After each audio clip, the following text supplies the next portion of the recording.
السلام علیکم ورحمۃ اللہ وبرکاتہ۔ دوستو، آج کی ویڈیو حضرت زبیر کی بکری کے اوپر ہے۔ دراصل حضرت زبیر علیہ السلام نے اپنی بکری کو ذبح کر کے اس کو پکایا اور اپنے گھر پر دعوت رکھی، لیکن صحابیوں کی تعداد اتنی زیادہ ہونے کے باوجود بھی کھانا ختم نہیں ہوا، اور جب زبیر علیہ السلام نے پتیلے میں جھانکا تو لگا کہ کسی نے کچھ کھایا ہی نہیں ہے، سب جیسا تھا ویسا ہی ہے۔ اور اس ویڈیو میں چاند کے 2 ٹکڑے ہونے کی معجزہ کے بارے میں جانیں گے، تو چلیے ویڈیو کو شروع کرتے ہیں۔ السلام علیکم۔ مسجد نبوی میں ایک ستون کو ستون حنانہ کہا جاتا ہے۔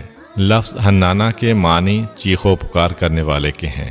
مسجد نبوی کے اس ستون کو حنانہ کہنے کی وجہ یہ ہے کہ رسول اکرم صلی اللہ علیہ وآلہ وسلم کی حیات طیبہ میں یہاں ایک کھجور کا تنا ہوا کرتا تھا۔ نماز پڑھنے کے بعد رسول خدا اس تنے کا سہارا لے کر مسلمانوں سے خطاب کیا کرتے تھے۔ ایک مومن خاتون نماز کے لیے روزانہ مسجد میں آتی تھی۔ ایک دن اس خاتون نے حضرت سے کہا، یا رسول اللہ، آپ بوڑھے ہو چکے ہیں اور اب آپ نماز کے بعد کھڑے ہو کر خطبہ نہیں دے سکتے۔ میرا بیٹا بڑھئی ہے، اگر اجازت دیں تو وہ آپ کے لیے ممبر بنا دے گا اور آپ اس پر بیٹھ کر خطبہ دیا کریں گے۔ نبی اکرم صلی اللہ علیہ وآلہ وسلم نے اس کی پیشکش قبول فرمائی۔ عورت نے اپنے بیٹے سے کہا کہ وہ حضرت کا ممبر تیار کرے۔ اس نے آپ کے لیے ایک ممبر بنایا جس کی 3 سیڑھیاں تھیں۔ وہ بنا کر مسجد نبوی میں لے آیا اور حضرت کے خطبہ کی جگہ پر اسے رکھ دیا۔ جب اس دن نبی اکرم صلی اللہ علیہ وآلہ وسلم نماز سے فارغ ہوئے تو آپ ممبر کی طرف تشریف لائے۔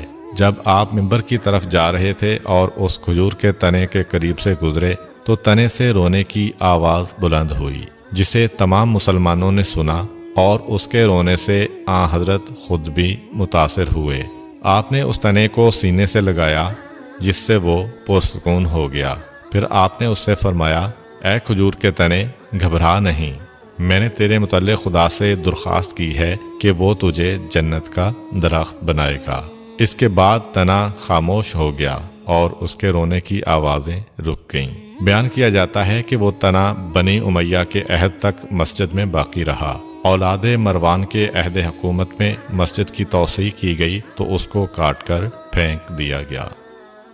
ایک مومنہ خاتون 300 درہم کی تھیلی لے کر نبی اکرم کی خدمت میں حاضر ہوئی۔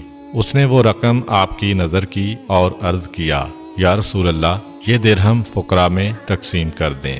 حضرت صلی اللہ علیہ وآلہ وسلم نے وہاں پر موجود ایک صحابی سے فرمایا، اس سے یہ تھیلی لے لو اور سونے کے یہ درہم زمین پر رکھ دو۔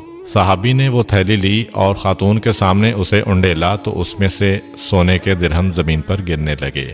جب خاتون نے یہ منظر دیکھا تو وہ حیران رہ گئی اور اس نے کہا، یا رسول اللہ، میں تو اس تھیلی میں چاندی کے درہم ڈال کر لائی تھی، اب سونے کے درہم اس میں سے کیسے برآمد ہوئے؟ حضرت صلی اللہ علیہ وآلہ وسلم نے فرمایا، تعجب مت کرو، میں نے کہہ دیا کہ درہم سونے کے ہیں، اللہ تعالیٰ نے انہیں سونے میں تبدیل کر دیا۔ ایک مرتبہ ابو جہل اپنے ایک یہودی دوست کو ساتھ لے کر نبی اکرم صلی اللہ علیہ وآلہ وسلم کے پاس آیا اور بڑی بےہودگی سے کہا، محمد، تو کب تک ہمارے خداؤں کے خلاف جسارت آمیز باتیں کرتا رہے گا؟ اگر تو نے اپنی نبوت کے دلائل و معجزات پیش نہ کیے تو ہم تجھے قتل کر دیں گے۔ نبی اکرم صلی اللہ علیہ وآلہ وسلم نے فرمایا، جو کچھ تم چاہتے ہو عنقریب تمہیں دکھاؤں گا۔ ابو جہل نے اپنے یہودی ساتھی سے مشورہ کیا کہ بتاؤ محمد سے کس طرح کا معجزہ طلب کریں جس کے پیش کرنے سے یہ عاجز آ جائے۔ یہودی نے کہا، اگر تم نے زمین پر موجود کسی چیز کا معجزہ طلب کیا تو وہ اپنے جادو کے زور پر وہ معجزہ تمہیں دکھا دے گا۔ تم اس سے آسمانی معجزہ طلب کرو، کیونکہ آسمان پر جادو نہیں چل سکتا۔ ابو جہل نے کہا، محمد، اگر چاند کے 2 ٹکڑے کر دے تو ہم تجھ پر ایمان لائیں گے اور تیری بیعت کریں گے۔ نبی کریم نے ابو جہل سے وعدہ لیا، اس نے آپ سے پختہ وعدہ کیا۔ اس گفتگو کے دوران قریش کے 14 سرکردہ افراد بھی شریک تھے۔ انہوں نے بھی آپ سے یہی وعدہ کیا کہ اگر آپ نے چاند کے 2 حصے کر دیے تو ہم سب آپ پر ایمان لے آئیں گے۔ اس وقت جبریل امین خدا کی طرف سے آپ پر نازل ہوئے اور انہوں نے کہا کہ اللہ کہہ رہا ہے کہ ہم نے افلاک و نجوم کو آپ کے تابع کر دیا ہے، آپ جب چاہیں گے وہ آپ کے حکم کی تعمیل کریں گے۔ اللہ کا وعدہ سن کر آپ مطمئن ہو گئے اور آپ نے فرمایا کہ جب چاند مکمل جوان ہو کر بدر کامل کی صورت اختیار کرے گا تو میں اس رات یہ معجزہ پیش کروں گا۔ الغرض 14ویں کی رات ہوئی۔ اس رات حسب وعدہ پیغمبر اسلام صلی اللہ علیہ وآلہ وسلم کوہ ابو قبیس پر چڑھے۔ آپ کے ساتھ مسلمانوں کی ایک جماعت تھی اور دوسری طرف سے ابو جہل اپنے یہودی دوست اور مشرکین کے گروہ کو لے کر آیا اور وہ بھی کوہ ابو قبیس پر بیٹھ گئے۔ معجزہ دکھانے سے قبل آپ نے ان سے دوبارہ عہد و پیمان لیا کہ اگر چاند کے 2 ٹکڑے ہو گئے تو وہ آپ کی نبوت پر ایمان لائیں گے۔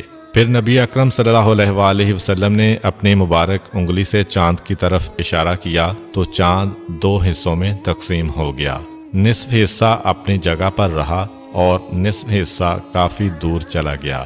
جبل حرا ان دونوں حصوں کے درمیان دکھائی دے رہا تھا۔ رسول اکرم صلی اللہ علیہ وآلہ وسلم نے ابو جہل اور مشرکین سے کہا، کیا تمہیں چاند پھٹا ہوا دکھائی دے رہا ہے؟ لوگوں نے کہا، جی ہاں، یہ 2 نصف حصوں میں تقسیم ہو چکا ہے۔ اگر آپ نبی ہیں تو اشارہ کریں دونوں حصے یکجا ہو جائیں اور چاند اپنی پہلی حالت پر واپس آ جائے۔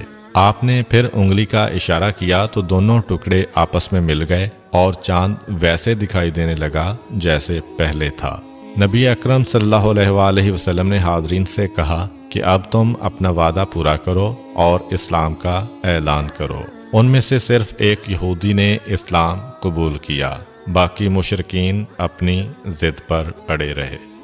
کفار و مشرکین کے مشترکہ لشکر کی یلغار روکنے کے لیے مسلمانوں نے مدینہ کے گرد خندق کھودنے کا فیصلہ کیا۔ اس وقت مسلمان غلہ کے لحاظ سے سخت تنگی میں مبتلا تھے۔ خندق کھودنے میں رسول خدا صلی اللہ علیہ وآلہ وسلم بھی صحابہ کے ساتھ شامل تھے اور ان سے بڑھ چڑھ کر آپ نے خندق کھودی تھی۔ خندق کھودی جا رہی تھی مگر حالت یہ تھی کہ 3 دن سے رسول خدا اور ان کے صحابہ نے کچھ نہیں کھایا تھا۔ حضرت جابر بن عبداللہ انصاری رضی اللہ تعالی عنہ کے گھر میں ایک بکری موجود تھی۔ جب انہوں نے دیکھا کہ رسول اکرم اور ان کے صحابہ بھوک سے بے تاب ہیں تو وہ آن حضرت کی خدمت میں حاضر ہوئے اور عرض کیا، یا رسول اللہ، میرے گھر میں ایک بکری موجود ہے، میں اس سے آپ کی دعوت کرنا چاہتا ہوں۔ آپ سے درخواست ہے کہ آپ میری دعوت قبول کریں اور میرے مہمان بنیں۔ آن حضرت صلی اللہ علیہ وآلہ وسلم نے فرمایا، جابر، اکیلا میں مہمان بنوں یا میرے ساتھ سارے صحابہ بھی تمہارے مہمان بنیں؟ اب جابر آن حضرت سے یہ کیسے کہہ سکتے تھے کہ صرف آپ اکیلے ہی تشریف لائیں؟ انہوں نے سوچا کہ اگر آن حضرت بالفرض صحابہ کو ساتھ لائے بھی تو چند ہی افراد کو اپنے ساتھ لائیں گے، کیونکہ وہ سن چکے ہیں کہ بکری ایک ہے۔ حضرت جابر نے عرض کیا، یا رسول اللہ، آپ اپنے صحابہ سمیت تشریف لائیں۔ اس وقت 700 افراد خندق کھودنے میں مصروف تھے۔ آن حضرت نے منادی کو بلا کر فرمایا کہ تم لوگوں میں اعلان کر دو کہ وہ جابر کے گھر چلیں اور وہاں چل کر کھانا کھائیں۔ حضرت جابر اپنے گھر آئے اور اپنی بیوی سے یہ سارا ماجرا بیان کیا اور کہا، اتنے زیادہ افراد کو ہم کیسے کھانا کھلا سکتے ہیں؟ بیوی نے کہا، کیا تم نے نبی کریم کو اپنی حیثیت سے آگاہ کیا تھا؟ جابر نے کہا، جی ہاں۔ بیوی نے کہا، پھر تمہیں فکر کرنے کی کوئی ضرورت نہیں ہے، رسول خدا بہتر جانتے ہیں کہ انہیں کیا کرنا ہے۔ الغرض جابر کی زوجہ نے گوشت پکایا اور اس میں شوربہ کچھ زیادہ ہی رکھا اور کچھ روٹیاں پکا لیں۔